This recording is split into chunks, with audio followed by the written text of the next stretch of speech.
Hi, this is Popko, and I'm doing a report on the paper put out by ENISA looking into the crystal ball. This is for Dakota State University, class CSC716. ENISA put this out to kind of look at future technologies and what security issues they might present in the future. So, as we're growing as a society, we have been getting entrenched more and more with technology. Nowadays, almost everyone has a smartwatch or smartphone. Some people have smart refrigerators. It's just a lot of internet connected devices. And that's kind of the idea behind Internet of Things. There's going to be lots of internet connected devices now and in the future. This can be an issue with security because these cheap mass production devices are launched with weak security due to cost issues. So, your watch might have information about you, where you work, where you live, just different information. And if it doesn't have decent security, that could be, misused or maliciously attacked and obtained. So it's definitely a concern for the future that we have security for these devices, since they're going to be so often used in our lives. And it seems to be trending that way for the future. Another issue that we're going to need as we go forward is trust, which might seem like an odd topic when it comes to security, but we need to be able to trust these devices with more information. A good example is autonomous vehicles.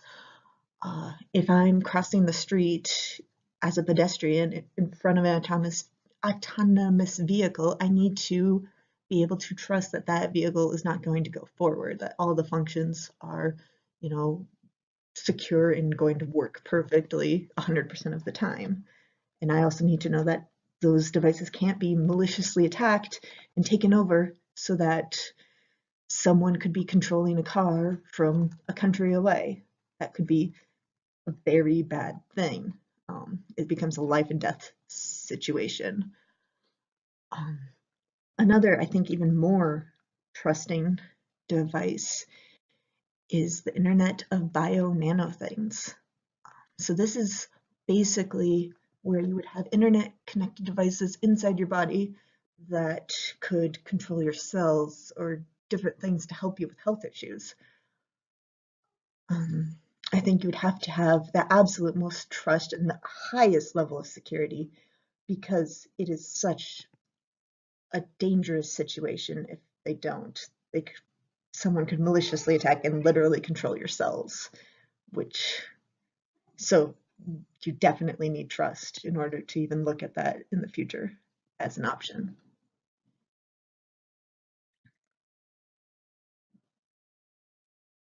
We also need to look at future security.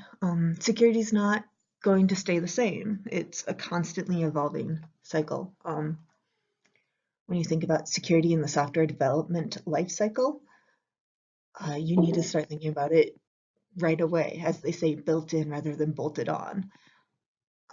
If you think about it early and often, it's going to be more maintainable code and then easier to update as well, because normally if it's built in and you build upon that, it's easier to deal with, because you're going to need to add security features that we don't even know exist yet.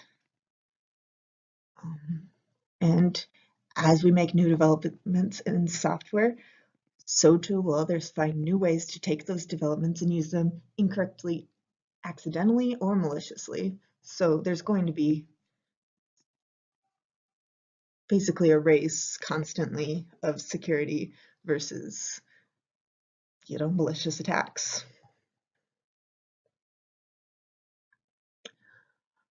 Another big deal when it comes to security and future security is encryption.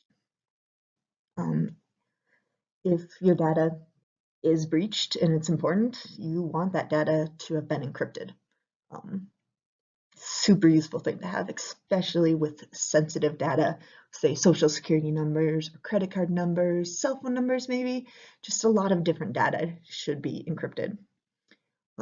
However, there's also government laws that are being developed that may restrict encryption to better allow for government surveillance. Government wants to know what you're doing, and they can't always do that when your data is encrypted.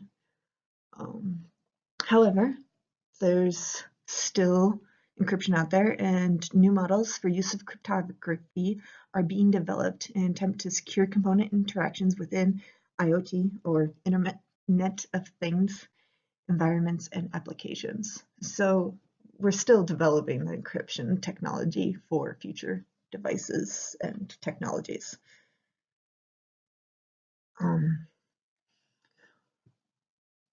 A key thing in all security is training. One of the best measures that we can have is end user training. This can definitely be difficult. Your average end user might not understand any sort of security. However, it is definitely important to try to train as much as possible so that the end users are not opening themselves up to malicious attacks or scams, or just accidentally sending information out that does not need to be sent out. So there's definitely a lot of space that could be used to train the end users. Additionally, we could use professional training in the world. There's a lack of security professionals, I guess, out there.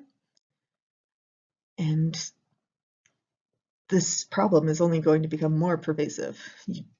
As time goes on, we need more security experts, more and more. As we keep connecting more things to the internet, we'll need to look at more security options. So in conclusion, security is definitely something that we need to look at in the future. The technology is getting more and more ubiquitous as we have more and more devices that are connected to the internet that have information that could be breached, and security is definitely important. We're going to need to be able to trust different technology as we give it more functions, abilities, access to information about ourselves. The trust is imperative between the human users and the technology that we are talking about for the future.